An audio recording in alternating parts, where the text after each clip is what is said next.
To be honest, I'm a little bit embarrassed to be filming this wrap up, so please don't judge me too harshly. Hello friends, my name is Jess and welcome back to my channel, Books Past Bedtime. Today I'm going to be doing my July wrap up. I read 18 books in July, so it was a pretty good reading month for me, pretty solid, but the selection of books that I read, not very diverse. All but one are like smutty fantasy romances. Somebody needs to pry Kindle Unlimited from my cold dead hands because it is becoming an issue. And I think you'll agree with me once you see the selection of books that I managed to read in July, because it's just embarrassing. Like, what was I doing? I don't know. On drugs, having an out-of-body experience. Don't know what was wrong with me. But before we get into that, we are going to go through my reading stats for the month as always. So like I said, in July, I managed to read 18 books, and across those 18 books, I read a total of 4,796 pages. I only listened to one singular audiobook in July, so that was 10.23 hours, and my average rating for the month was 3.71, which actually is my lowest average rating for every single month. They're pretty similar, like my next closest is like 3.8, but 3.71 is, in fact, my lowest so far for the year. As we move on to the genre category, you can see the lack of diversity in my reading this month. I read 17 romances and 1 fantasy. Every single book that I read I think was a fantasy romance, so I think there was 1 contemporary romance that I read. But the rest were like fantasy or historical or romances. Basically it's all the same thing. It's all the same shit. Looking at the format of my books, you can see the Kindle Unlimited influence because I read 13 ebooks, 4 physical books, and 1 audiobook, as I mentioned earlier. As for the audience of my books, I read 14 adult books, 2 YA books, and 2 new adult books. I'm playing with the idea of like categorizing things as new adult. It's very hard for me, but if the characters are in college, I'm starting to categorize it as new adult, because I feel like that's what that is. In terms of author identity, I did read 2 books by male authors this month, which is out of the ordinary. But then the rest of the 16 were by female authors. In terms of author status, I had a lot of repeat authors this month. I read 12 books by authors that I'd read from before and 6 books by authors that were new to me. Breaking down my star ratings, I only had 1 book that was a 5-star book in July, which is very sad. I did have 3 books that were 4.5 stars though, so they were very close. I enjoyed them a lot. I had 7 books that were 4 stars, which was obviously my biggest category for the month, so that's pretty solid. Then I had 2 books that I rated 3.5 stars, 2 books that I gave 3 stars, 1 book that I gave 2.5 stars, 1 book that I gave 1 star, and I did DNF 1 book this month as well. Alright, and that is about it for my reading stats for the month. Now we can get into the books that I actually read. I am going to be ranking them from worst to best, so make sure you stick around to the end of the video to find out what my best book of the month was. So my worst book of the month is obviously going to be my DNF, and that was Want Me by Neve Wilder. This is a contemporary new adult romance set in college, and we're following our 2 characters, Nate and Eric. Nate and Eric are roommates, and they're not necessarily super close, but then a catalyst for their interactions is that Eric walks in on Nate one day while he is getting it on with himself.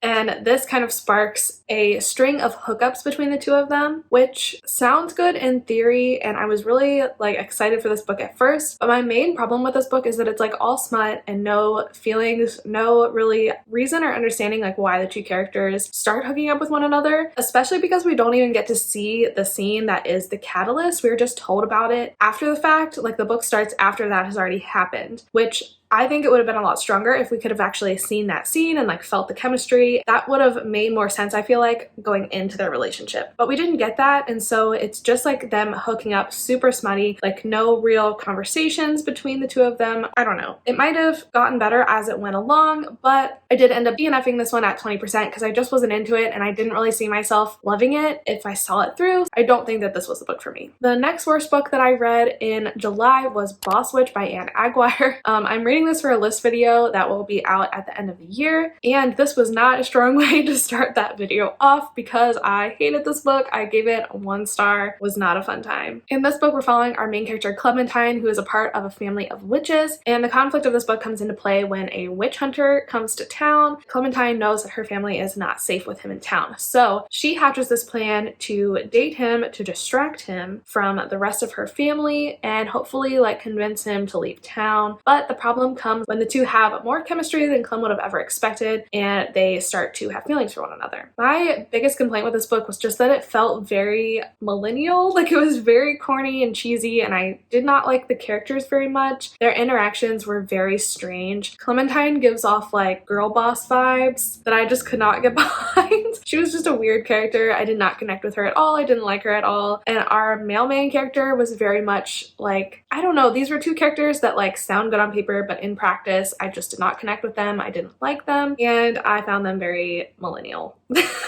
I also thought like the witch lore was very strange in this book. It wasn't super well explained, and it didn't feel very cohesive. It's almost like a cozy fantasy type vibe, which isn't my cup of tea. Also, a really big problem I had with this book was the sex scenes were so poorly written. They made me uncomfy. They were so cringy. There was weird language used, weird dynamics going on. Was not a fan of this book at all. So I gave it 1 star, and I would have DNF'd it if I wasn't reading it for a video, but unfortunately I pushed through.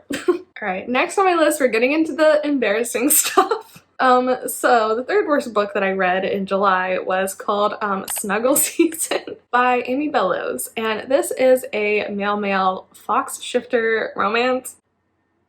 Somebody just put me out of my misery, please. Like, what the fuck am I doing? I don't know. I don't know. This book wasn't horrible though. I gave it 2.5 stars, but it definitely was not peak literature, as I'm sure comes as no surprise to anyone. This book follows Adam and Wes, who are fox shifters, and in fox shifter culture, the parents get to like arrange matches. And so Adam and Wes are arranged to be a match, and this means that they have to go and stay in this isolated cabin for a month and get to know each other and see if they are actually compatible. Turns out that they are, and this is just their sweet, smutty romance. I definitely, as you'll see, got into ABO dynamic relationships this month, and that's what this is. And like, it was fun, it was short, it was very stupid, but did I have a horrible time? No. Continuing on the train of embarrassment, the next book on my list is The Aliens Kidnapped Omega by Sienna Sway. This is, as you can tell, a male-male alien romance, and it was stupid. But I gave it 3 stars because I had a fun time just by myself. In this book, we're following Alex, who is a liaison between, I think, Earth alien communities throughout the galaxy. He's kind of in charge of keeping good relations, making treaties, finding allies. So he goes to this new planet of Mukana to try and forge an alliance with the people there. But when he gets there, the aliens clock him as an Omega, and they act like he is being abused by his Earth friends by having to work and like being sent to these different planets while he's vulnerable and needs protection. So one of the aliens, his name is Sar, kidnaps Alex and claims him for his own. I should have just not filmed this video. It's very humbling having to admit what I decided to download and read from Kindle Unlimited this month. It was very stupid, but I also had fun reading it, so, you know, it is what it is. Next on my list, I'm going to put the Honeythorn series by Marina Vivancos. This is another ABO trope romance. The first book, Honeythorn, follows Milan and Raphael, who are arranged to be married as kind of like a peace treaty arrangement between their 2 countries. But when Milan gets to this new country to be with Raphael, Raphael is very cold and closed off and is not a good partner at all. But come to find out, it's just a huge misunderstanding, and in the second half of the book, there is a lot of good groveling, which if you like groveling, good recommendation for that. They start to like resolve their differences and come to understand each other. This was cute, but it was a little bit hard for me to get over like how not nice Raphael was in the beginning of this book. Like, I think he did a lot of good groveling and was really sweet by the end, and I like understood why they were together, and I liked that the 2 characters got together. Just the whole process of it was a little bit off-putting in the beginning, so I couldn't rate this higher than a 3 star, even though I thought the writing was really good. The second book, Cherry Vine, I liked a bit better. I gave this one 3.5 stars. This one follows Isaac and Emil. It's another arranged marriage. It's like the opposite. Like, Honeythorn takes place in the northern country, and Cherry Vine takes place in the southern country, but it's still like an arranged marriage for peace and good relations between the 2 countries. The world isn't explained super well, but that's the vibe vibe. So when Isaac is sent to the south to be married to Emil, he's expecting Emil to be like horrible and cold and nasty because that's how Isaac's first husband was. He was like very abusive. But Emil is just like a sweetheart, sunshiny, wonderful person, and he shows Isaac what it's really like to be in a sweet, loving, wonderful relationship. But it takes quite a bit to like work through Isaac's issues, but Emil is like patient and does that with him. It's pretty sweet. These are novellas, so it's kind of hard to like rate them super high because there's not a ton of development or like things happening. Also, I just am not sure how I feel about Mpreg, which is a thing in a lot of these ABO books. I prefer it to not have that. So that also like lowers my rating a little bit because it's kind of gross. But I did like this one better than the first one, so I gave it 3.5 stars. Next on my list, I'm going to put The Wrong Alpha series by Alessandra Hazard. This is another male-male shifter ABO dynamic werewolf series. This one was pretty good though, I'm not gonna lie. So the first book, Unnatural, follows Royce and Hayden. Royce and Hayden, I was also very into like arranged marriage trope this month. So Hayden and Royce are in an arranged marriage for like political posterity, you know. But the problem is that they really fucking hate each other and their countries really fucking hate each other, but they have to play nice in order to be a part of this like galactic treaty trade alliance thing. Doesn't matter. Basically, Royce was born an alpha, but he has been pretending to be a beta so he didn't have to enlist in the army or something. Hayden is also an alpha. Alpha-alpha relationships, not good in this world. So they butt heads a lot, they don't get along, but as they grow closer, learn more about each other, Hayden finds himself taking a more submissive role in the relationship. They start to work together better than anyone would have ever thought.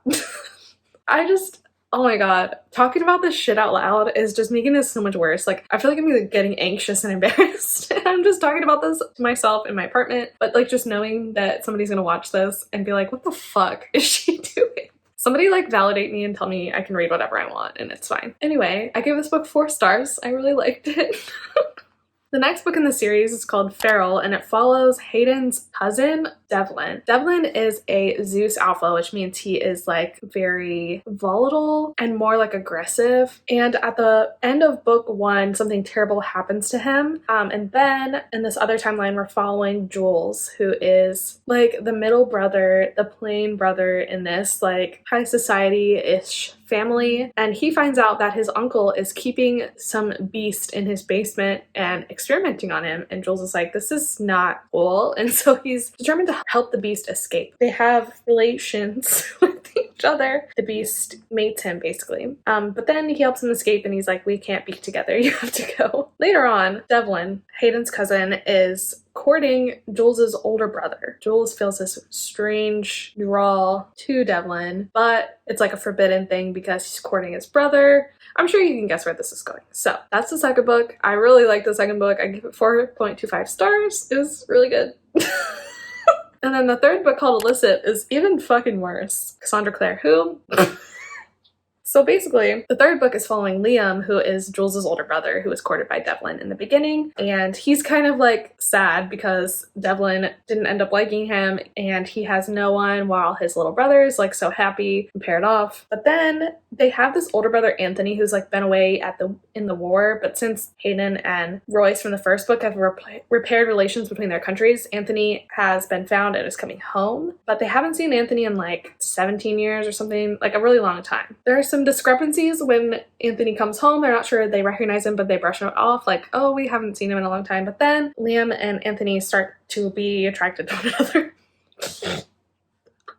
Which should be impossible because like sibling pheromones are supposed to repel each other. Yeah, I gave this book 3.5 stars. I do like an angsty romance. It was definitely pretty taboo, but like we as a reader know the whole time that they're not brothers, but the fact that they think that they are is a lot. It's a lot. I should have just not made this wrap up. Like what the fuck am I doing? Anyway, we're moving on from that series. Next on my list, I'm going to put the 3 books that I read from the Mismatched Mate series by Elliot Grayson. I've been kind of like working my way through this. I think I started in June or May, but there's like a bunch of books. So I read First Blood, which is a novella that happens between the second and third books. In this book, we're following Victor and Lori. Victor is a vampire and Lori is a male prostitute that Victor sees on the corner of a street one night, and his blood smells amazing to him. So Victor proposes a deal to Lori that he'll pay him if Lori lets Victor drink his blood. But they have a bigger connection than either of them expected, and Victor just really wants to take care of and protect Lori, but it's kind of like taboo to be like a vampire's snack in this world. So there's some conflict, but it turns into like a really sweet romance, and Victor is like very protective and possessive over Lori, which I kind of do like that trope. So I thought this was a fun time. I actually give it 4 stars. So it was very like hot and spicy, and it ended up being really sweet. It actually had quite a few like funny moments where I laughed out loud. So I did really like this one. I thought it was fun. The next book in that series I read was called The Alpha Experiment. This book follows Newt and Colin. Colin is like the head of a werewolf pack, and Newt is the only human in a family of werewolves. He and Colin are like childhood friends, but he's not seen Colin a lot since Colin like took over as head of his pack. Newt and his research start getting blackmailed by this like secret corporation that really wants to figure out if they can make humans shift into werewolves, if they can like express some kind of latent magical gene that they have. This is Newt's research because he is like very ashamed of the fact that he's the only non-werewolf in his family, and Newt comes up with this idea, this hypothesis, if you will, that he can express his latent werewolfism if he like connects with the animalistic side of his nature. And so he is like, hey Colin, let's fuck. It's all very scientific, as you can tell. And it's a kind of friendship dynamic where Colin, I think, has always been in love with Newt. So it's very sweet and cute and hot and spicy as well. I did really like this one. Again, I really like Elliot Grayson's writing. I think she's very funny. And I like how the relationship dynamic built. Also was very hot. There was one scene in particular. Whoa. It's very good. I gave this one 4 stars. And then I actually read the last book in this series because it's very much a standalone, and I don't know, I thought it sounded good, but I still have to read 4 and 5, I think. But this is the 6th book, The Alpha Contract. And this book follows Brooks and Dimitri. Brooks is not respected in his alpha-centric family, but he really wants to take over the family corporation. He's really good at it, and he thinks that if he has an alpha mate, that his family will respect him and allow him to like ascend to the CEO position. His plan is that he's gonna hire Dimitri to be his mate. Dimitri is very much in debt and he's intrigued by Brooks, so he agrees to this arrangement. This is supposed to be a means to an end, a mutually beneficial relationship, but they start to see one another for who they really are and start to form feelings for one another. Now, I read this book after like a long line of not very good books, so I don't know if that's why I liked this one so much, but I did really like it. I gave it 4.25 stars. Thought it was really good. I liked the relationship dynamics. Again, it was really funny. And like the arranged marriage, like fake dating thing, a marriage of convenience, just has me in a chokehold. I don't know what it is. I just love that these two characters who like don't know each other and who don't seem compatible on paper but are just there for like a mutually beneficial relationship. I love seeing them like develop feelings for one another. I just think it's so sweet. I don't know. Also, this book does a thing that I really like where the smut is not slow burn, but the feelings are. The feelings like develop very gradually and naturally, but they're having sex the whole time. I feel like that's the perfect like balance of things for me because I do like a slow burn, but also I'm like, I get impatient waiting for them to bone, you know? So this is just the best of both worlds and I really liked this book.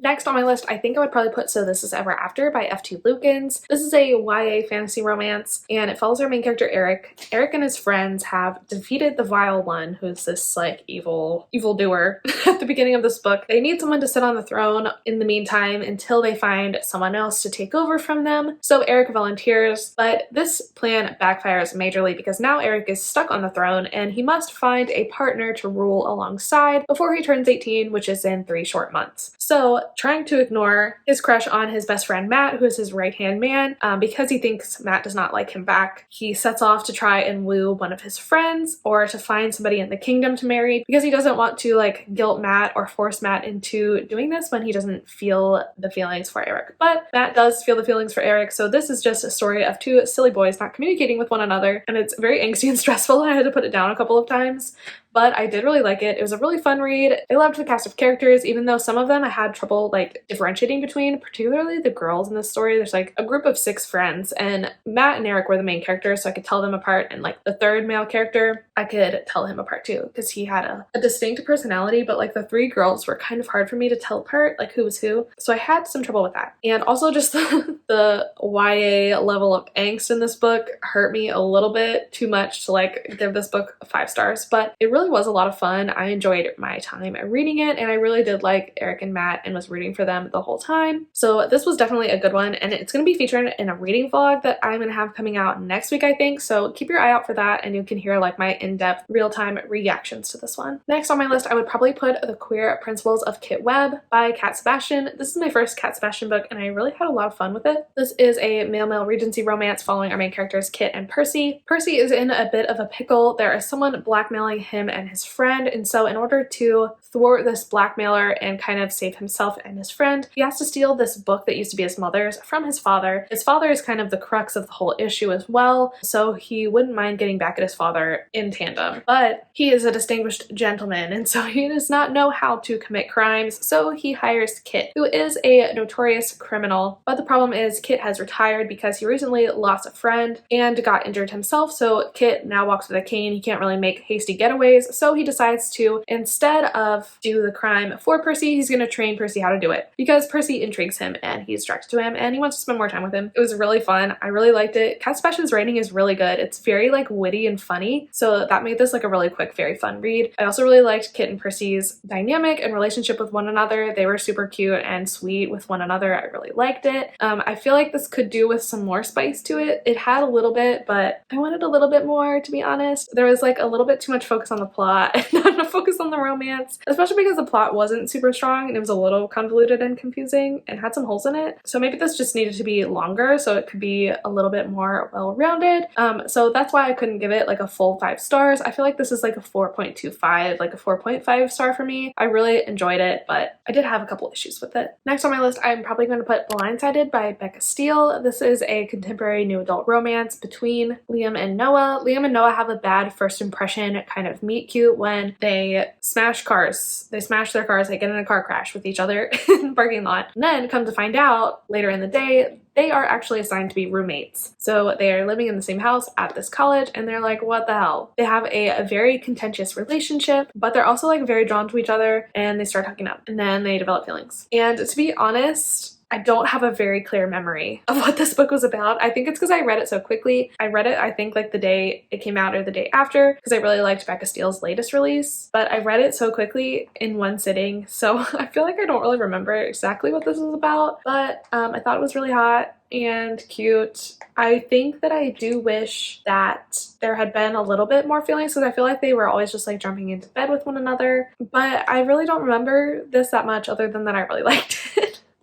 Now we are getting into our top 3 of the month, and next I think I'm going to put The Necromancer's Light by Tavia Lark. Tavia Lark is a new author that I found in July, and I have really liked the 2 books that I've read by her so far, so I'm definitely going to be reading like her entire backlist. I can't wait. This book, our main character is Shay. Shay is a necromancer, which means he has like dark evil magic that has to deal with raising the dead. Shay is just like very misunderstood. He actually just like wants to help people and get rid of his power, and he's on this quest to banish the demon that his powers are connected to so that he can like go back to normal. But the thing with his power is that he will die without human contact, so he has to like be around someone at all times pretty much. He can only go like a day or so without anyone being around or anyone touching him. In order to accompany him on his journey to slay this demon, he hires Arthur. Arthur is a paladin of the Radiant Order, which is like this religious group. Arthur has been forced to take a leave of absence from the order because his last lover stabbed him and the order in the back. So he is kind of doing like a punishment type of thing. So he agrees to help Shay as kind of like a public service, but